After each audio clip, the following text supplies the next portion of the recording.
শিক্ষক নিয়োগ দুর্নীতি নিয়ে বিস্ফোরক সৌমিত্র খাঁ। বিষ্ণুপুরের বিজেপি প্রার্থীর অভিযোগ, চাকরি প্রার্থী পিছু 8 লক্ষ টাকা চেয়েছিলেন অভিষেক বন্দ্যোপাধ্যায়ের ভাই আকাশ বন্দ্যোপাধ্যায়।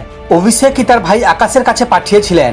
এখানেই শেষ নয়, মানহানির মামলা করতে অভিষেক বন্দ্যোপাধ্যায় বিষ্ণুপুর আদালতে এলে তার পোশাক খুলে নেওয়ার হুমকি বিজেপি নেতার। অপরদিকে তৃণমূলের অভিযোগ, প্রচারে থাকতে এইসব উল্টোপাল্টা বলে চলেছেন তিনি।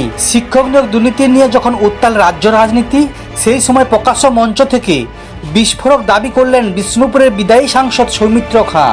বুধবার বাঁকুড়ার রতনপুরে নির্বাচনী প্রচার কর্মসূচিতে যোগ দিয়ে সৌমিত্র খাঁ বলেন, তৃণমূলে থাকার সময় অভিষেক বন্দ্যোপাধ্যায়কে কিছু ছেলে চাকরির জন্য অনুরোধ করায় তিনি তার ভাই আকাশ বন্দ্যোপাধ্যায়ের সঙ্গে যোগাযোগের কথা বলেন। আকাশ বন্দ্যোপাধ্যায়ের কাছে গিয়ে তিনি প্রার্থী পিছু 8 লক্ষ টাকা দাবি করেন। সৌমিত্র কথায়, 2017 সাল আমি ওনার ছোট ভাই আকাশ বন্দ্যোপাধ্যায়কে বললাম, অভিষেকদা বলল চাকরি করে দেবেন, তো কি করতে পারবেন? আমায় বললেন, দাদা তোমার কাছ থেকে বেশি নেব না, এক কাজ করো, 8 লক্ষ টাকা আর 2 লক্ষ টাকা তোমার জন্য, মোট 10 লক্ষ টাকা করে 100টা ক্যান্ডিডেট এনে দিতে পারো। এরপরে সৌমিত্র খাঁ অভিষেক বন্দ্যোপাধ্যায়কে চোর দাবি করে হুঁশিয়ারি দিয়ে বলেন, অভিষেক বন্দ্যোপাধ্যায় আমার বিরুদ্ধে মানহানির মামলা করেছে, তিনি যদি বিষ্ণুপুর আদালতে হাজিরা দিতে আসতেন আমি তার প্যান্ট জামা খুলে নিতাম। অপরদিকে তৃণমূলের দাবি, খবরের শিরোনামে আসতে এই ধরনের উল্টোপাল্টা কথা বলেছেন, এর কোনো বাস্তব ভিত্তি নেই।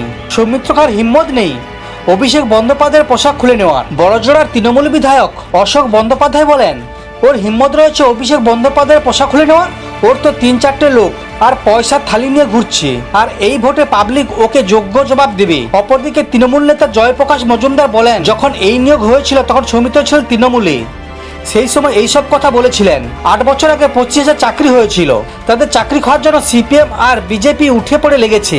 হাইকোর্টের সাহায্যে 25,000 বাঙালি চাকরি খেয়েছে, তাই নিয়ে আনন্দ করছে। বাঙালি এর জবাব দেবে। সমস্ত খবর দেখতে এই চ্যানেলের সঙ্গে থাকুন। ধন্যবাদ।